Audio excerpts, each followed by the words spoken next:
Kisah Raja Kanishka, penguasa besar Kekaisaran Kushan, masa kecil dan awal kehidupan.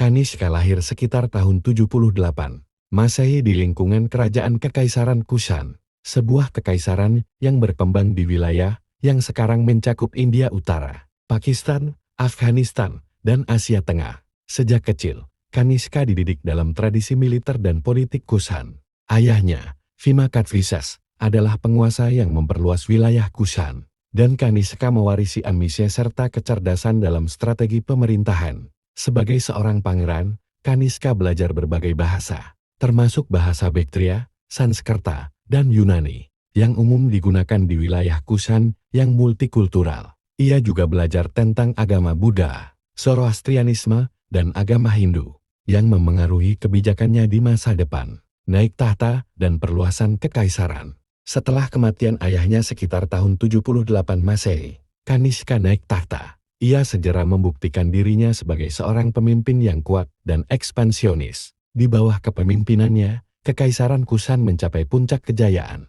dengan wilayah yang meluas dari Asia Tengah hingga India Utara dan Pakistan. Kanishka melancarkan beberapa kampanye militer yang sukses. 1. Ekspansi ke India Utara. Ia mengalahkan beberapa kerajaan kecil dan memperluas pengaruh Kushan hingga ke wilayah Mathura dan Pataliputra. 2. Kampanye ke Asia Tengah. Kanishka juga memperluas wilayah Kushan hingga ke wilayah yang kini merupakan bagian dari Uzbekistan dan Turkmenistan.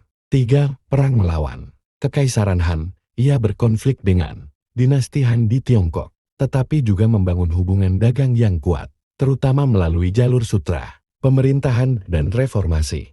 Kanishka bukan hanya seorang penakluk, tetapi juga seorang administrator yang cakap. Ia melakukan berbagai reformasi. Kota Purusapura Peshawar sebagai ibu kota. Kanishka memindahkan ibu kota ke Purusapura sekarang Peshawar, Pakistan, menjadikannya pusat kebudayaan, agama, dan perdagangan.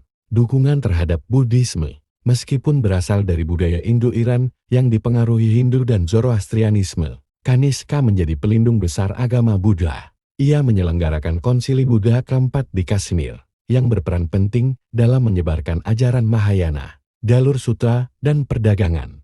Ia mengembangkan perdagangan melalui jalur sutra, yang menghubungkan Kushan dengan Kekaisaran Romawi, Persia, dan Tiongkok. Ini membawa kekayaan besar bagi kerajaannya. Koin dan seni Kushan. Kanishka mengeluarkan koin-koin emas yang menggambarkan berbagai dewa dari budaya Yunani, Hindu, dan Buddha. Ia juga mempromosikan seni Gandhara, yang menggabungkan gaya Yunani Romawi dengan pengaruh India dan Asia Tengah. Akhir hidup dan warisan. Raja Kanishka wafat sekitar tahun 144 Masehi. Beberapa sumber mengatakan ia meninggal dalam pertempuran, sementara yang lain menyebutkan ia meninggal karena usia tua di ibu kotanya. Setelah kematiannya, Kekaisaran Kushan tetap kuat selama beberapa dekade tetapi akhirnya melemah dan jatuh ke tangan dinasti lain.